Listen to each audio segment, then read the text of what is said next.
Narito ang makwelang si Kuya AJ Garces, maghahatid ng mga balitang tampok, usaping patok at talakayang may hugot. Tonight with Kuya AJ. Magandang gabi po sa inyong lahat mga bayan. At siyempre, ngayon ay August 7, 2026.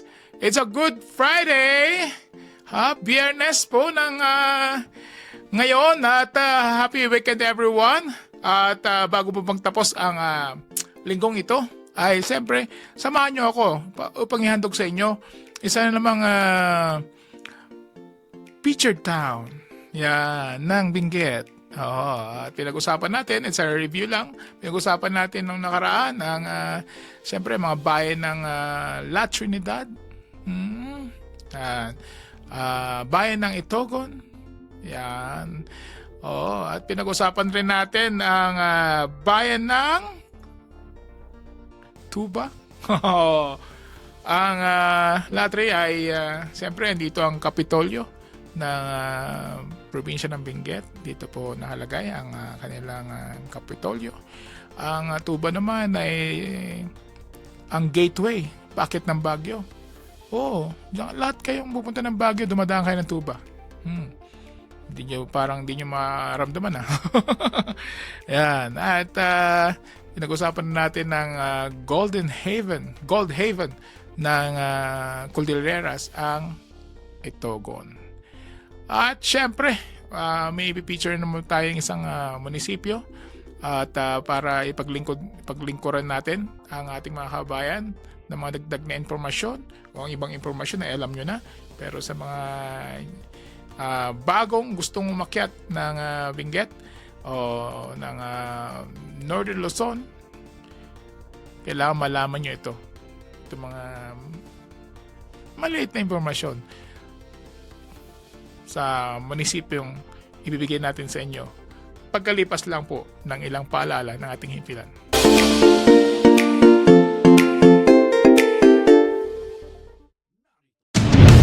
Abangan ang mga malalaking kaganapan sa Northern Luzon. Ihahatid ng Net25 Baguio. Mata ng Agila. Northern Luzon. Lunes hanggang Biyernes, alas 4 ng hapon. Mapapanood sa Net25 Baguio Facebook page at YouTube channel.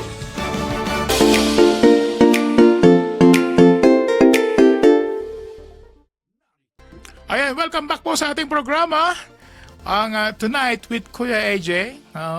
Ang ating featured town ngayong gabi, ngayong Friday evening, ay ang munisipyo ng Bocod. Bocod. Ang isa po sa mga munisipyo ng Benguet. Nung mga panahon ng dating presidenteng si Diosdado Macapagal, yan, ating former president Diosdado Macapagal, ay nag-issue ng Executive Order number 42, number 42, noong June 25, 1963, kino-convert nito ang iba-ibang mga towns, yan, na gawing munisipyo, yan, na part ng Benguet, ay isa po dito ang town ng Bocod. Ang town na ito ay nahiwalay sa Mountain Province, yan. At ito ay naging bahagi na ng Benguet. Ang munisipyo po ng Benguet o munisipyo ng Bocod ay may 10 barangay. 10 barangay po siya. At itong mga barangay nito ay binubuo ng iba't ibang mga purok. At ito ay dinadaanan ng Ambuclao Road. Kung galing po kayo ng Benguet, kung galing kayo lang particularly ng Baguio City, kung kayo ay pupunta sa Cayapa, Nueva Vizcaya, pupunta kayo ng Isabela, at dadaan kayo, kung gusto nyo na mas mabilis, dadaanan nyo ang munisipyo ng Bocod. Yan. Oo, dahil ito ay dito dumadaan rin ang Ambuklaw Road. Ayan. Siyempre, isa sa mga popular na bahagi ng Bocod ay ang iba't ibang facilities, lalo na ang Ambuklaw Dam. Oh, 'di ba? Diyan mo makikita yung Ambuklaw Dam. Oo, ako mismo hindi ako nakababa doon sa dam. Pero nakita ko 'yan. Talagang massive yung Ambuklaw Dam. At hindi lang ito iniipunan ng tubig, kundi ito ay isa ring source ng ng power. Ito ay isang malaking hydroelectric facility. Oo.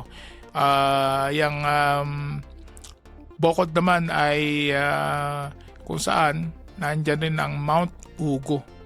Oo, Mount Ugo. Kung saan dito ay dumadaan ang Baguio Vizcaya Road. Napakasimple lang ng Bocod. Dito rin madalas na yung mga nag-hiking ay dito rin dumadaan sa munisipyo ng Bocod. Oo. Kaya napakapayak lang, although kilala rin ang buong Bocod sa maraming tanim na mga gulay, yan, mga prutas. Oo. Kaya pag nagbiyahe kayo dyan, medyo yung kalsada dyan ay mga sigsag. Oo. Medyo kung ikaw may iluhin, uminom ka na ng kasi kaya karamihan mo dyan ng mga vans. So pag-usapan lang natin yung transportation side na dumadaan dyan sa Bocod area. Ay karamihan dyan yung mga vans, mga L3, yan, iba-ibang brand ng vans na babiyahe ng Santiago Isabela. Oo. Kasi pag biyahe ng Santiago Isabela, talagang yung mga vans diyan dumadaan sa Ambuklaw Road ang tawag nila. Which is zigzag. Medyo talagang nakakahilo. So, bago ka bumiyahe, make sure lang nakainom kayo ng kontrahilo. Nakakatuwa nga minsan. Hindi pa nakakatuwa. Nakakagulat minsan na nakikita mo pag sa loob ng vans, may mga supot ng may mga plastic. Oo. Minsan natanong ko na yung driver, "Kuya, saan niya yung na yan? Supot na yan." Sa mga minsan nahihilo bigla. Yon. Pwedeng gamitin. Kesa naman magkalat ka rin sa loob. Ayun. Napakaganda ng view actually pag nagbiyahe ka dyan. And normally, nagiging first stop ng mga kababayan natin yung Bocod na area. Meron silang doon stop. Na kung saan doon kumakain. Pero yung mga stops na yun, hindi yan 24 hours. Meron lang designated hours. Hanggang minsan alas 8 na ng gabi, sarado na sila. Kaya yung mga gumabiyahe ng gabi minsan, wala na silang, minsan may ang kainan naman nila sa may Vizcaya side. Ngayon, pag-usapan naman natin ang ano ba yung mga makikita mo sa Bocod. Maliban sa mga mountains, mga zigzag road. Noong 2024 ay ang population po ng Bocod ay binilang ng Statistics Office na umabot sa 16,000. Yan. At marami ditong mga attractions na pwede nating puntahan. Isa na dyan ang Mount Amalcatan. Pwede nating pwede nating i-research yan ng ano ba meron sa Mount Amalcatan. Di ba? Kaya lang, sabi nga nila, kung sa mga pupunta po dyan sa bundok na yan, ay kailangan magparehistro. Punta kayo sa, meron yan sa munisipyo ng Bocod. Pwede kayo, dahil nga yan ay nag-uumpisa sa nasa bahagi ng Upper Agno River Basin. Sa mga hikers, ito ay may haba na 7.3 miles o 11.7 kilometers. Kailangan nating paghandaan siyempre. So ito mga hiking trails po. Pero masaya. Dahil meron itong mga pine forest, rolling hills, mga river views. Ayun. At dito mo rin matatanaw mo rin sa pag-hike mo sa Mount Kamalkatan. Iba ng tawag nila, Kamalkatan. May iba-ibang tawag minsan eh. Kaya kailangan nating magparehistro. Ito ay malapit po. Minsan abot na mo na yung Binga Dam. May isa pang dam doon na kasi galing ang Buklaw, yung overflow ng tubig. May mga overflow po ng ibang mga river channels, particularly ang Agno River. Yan. At makikita natin yan. Diba? So, Mount Amalkatan. Diba? So, sunod naman natin. Ito. Nakita nyo na to. Minsan yung mga nag-YouTube nito eh. Ng yung particular springs. Ito ang tinatawag nilang kailangan dahan-dahanin natin. Baka anong masabi ko. Ito ang Badek Bik. Yan. Badek Bik. Yan. Sulphur Spring. Ito ay nandyan sa Barangay Daklan, Bocod, Benguet. In which meron itong around 2-hour drive from Baguio City. Ito ay yung Badikbek ay isang Ibalay word for bubbling or boiling. Ito ay natural hot spring.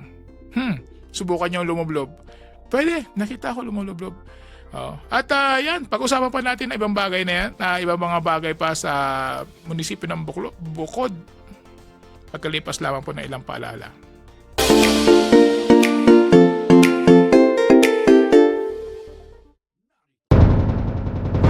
Isagot kada kayo ni Net25 Baguio. Dagiti kang runaan adaman, manipod amyanan aluzon. Daytoy, tindaman iti amyanan. Manipod Lunes aging ka Biyernes, alas 12:30 aging ka alauna timalim. Dapat iti amyanan. Ilocano Newscast, Net25 Baguio.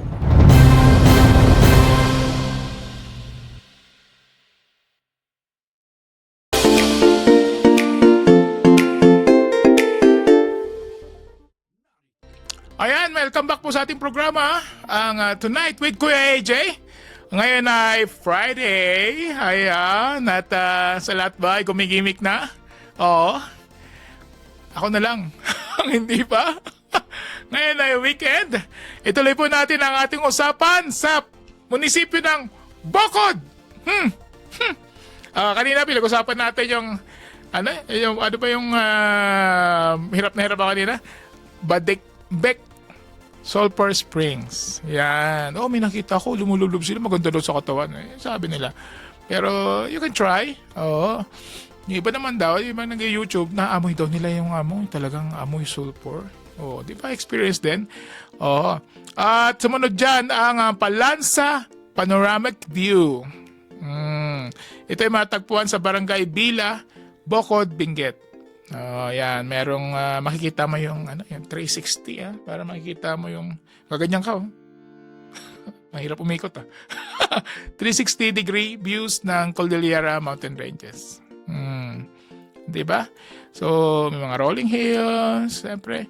Yung ito ay daan din papuntang Mount Pulag National Park. 'Di ba? So, marami tayong makikita lalo na kung galing tayong Baguio. Yan, Bocod. Diyan lang sa Ambuklao Road. Yan, makakakita tayo niyan ng papuntang Bocod at maraming ibang mga views. Yan. Ito naman, ang susunod natin ay ang Bila Mountain Bila Mountain Saddle. Ano kayo makikita natin dito? Yan, makikita natin dito yung pag ang bila ay saddle. Yung palang bila na word ay saddle na mismo. Siyempre, marami tayong, kung kayo ay enthusiast ng mga bikes, mountain bikes, ito puntahan nyo. Itong Bila Mountain Saddle. Subukan yung dito kayo pakita nyo sa amin. O, i-YouTube nyo, i-record nyo, i-video nyo. Yung inyong galing sa mountain bike. Puntahan nyo itong Bila Mountain Saddle. Aba... At kung gusto nyo naman na siyempre tuloy-tuloy yung experience nyo dahil nasa Bocod na kayo, gusto nyo ma-experience yung iba't ibang forest. Dahil yung puntahan nyo ito, ang Ikip Mosi Forest. Ito ay nasa barangay Ikip naman sa Bocod. Siyempre, lista-lista nyo. Ito ay makikita nyo yung parang dito rin madalas yung mga nag-hike, dito rin nag-jump off yung ibang mga hikers. Pero dito sa trail na to, yung Ikip Mosi Forest, makikita nyo kung saan yung mga trees, yung mga, di ba, pag sinabing Mosi, yung forest, medyo may mga tumutubo sa paligid niya. O yung mga kahoy doon, parang may sariling buhay. Nakadikit doon. Parang nasa movie. Na dumadaan ka. Awan nyo sa listahan to, diyan pagpupunta kayo ng Bocod, ang Ikip Mosi Forest. At siyempre, galing tayo sa forest, punta naman tayo sa waterfalls. Aba! Kung dahil papunta tayo pagkatapos nating pumunta ng mga trails ng forest, syempre meron tayong dadaanan na falls. Ito ay patatagpuan daw po sa Tulgao West. Yan. Pwede nating puntahan yan. Sa yung mga falls na yan. Ayan. Ano ba pwede nating puntahan sa Bocod? Siyempre, ang ating paborito ng lahat, ang Mount Pulag. Sino bang hindi nakakilala sa Mount Pulag? Di ba? Dito tayo focus muna sa Mount Pulag. Yan. Ang Mount Pulag po ay isa sa mga highest ito ang highest, hindi pala isa. Isa nga sa mga matataas, pero ito na yung highest peak na bundok sa Luzon. Ito ay merong 2,928 meters na taas. Yan. Ang Mount Pulag ay pang 26 sa mga highest peak na bundok sa mga island na matatagpuan sa buong mundo. Yan, sa mga island Yan. Ito rin ay kilala sa mga matataas na bundok na paborito akitin. Siyempre, ang una yung mga bundok yan sa Mindanao, di ba? Pero dito sa ating bahagi ng Luzon, ito ang Mount Pulag. Ito ay nahati ng iba't ibang probinsya, ang Benguet, Ifugao, at Nueva Vizcaya. Ang pinakamataas na bundok po sa Pilipinas ay ang Mount Apo. Yan. Ang Mount Pulag po ay kilala sa Sea of Clouds. Yan, 'di ba? Pag may mga nakikita ko, di pa ako nakaakyat talaga. Subukan ko ba talaga na umakyat ng bundok para ma-experience ko at ma-share ko sa inyo, 'di ba? Yung Mount Pulag, pag nakikita ko sa mga nag-Instagram, nag-live video, kulay gold Yun ba yun, kuya? parang kulay gold yung ano, yung pag may sea of clouds ka, tapos yung sunrise, napakaganda. Oo, na pag ano puntahan. Oo. Ito ay sinama na po sa Philippine National Cultural Treasures ng pamahalaan para maproteksyonan. Oo, ang iba't ibang bahagi ng bundok ng Mount Pulag. 'Di ba? Napakaganda nito Kasi talaga naman parang gusto ko talagang subukan Bayaan nyo, babalitaan ko kayo ng pag nakakapunta ako diyan. Oo. At siyempre, may isa pa tayong bundok na pag-uusapan na ibabahagi namin sa inyo diyan sa Bocod area. Oo. Ang Mount dahan-dahan na naman. Dahan-dahan to. Mount Patoktok. Nakapunta na ba kayo doon? Mga kasama ko dyan? Wala pa. Nakapunta na kayo? Kuya Mark, nakapunta na ba kayo dito sa Patoktok? Hindi pa. Ito po ay nasa Bocod, Itogon area. At ito ay may elevation na 1,400 meters. Oo.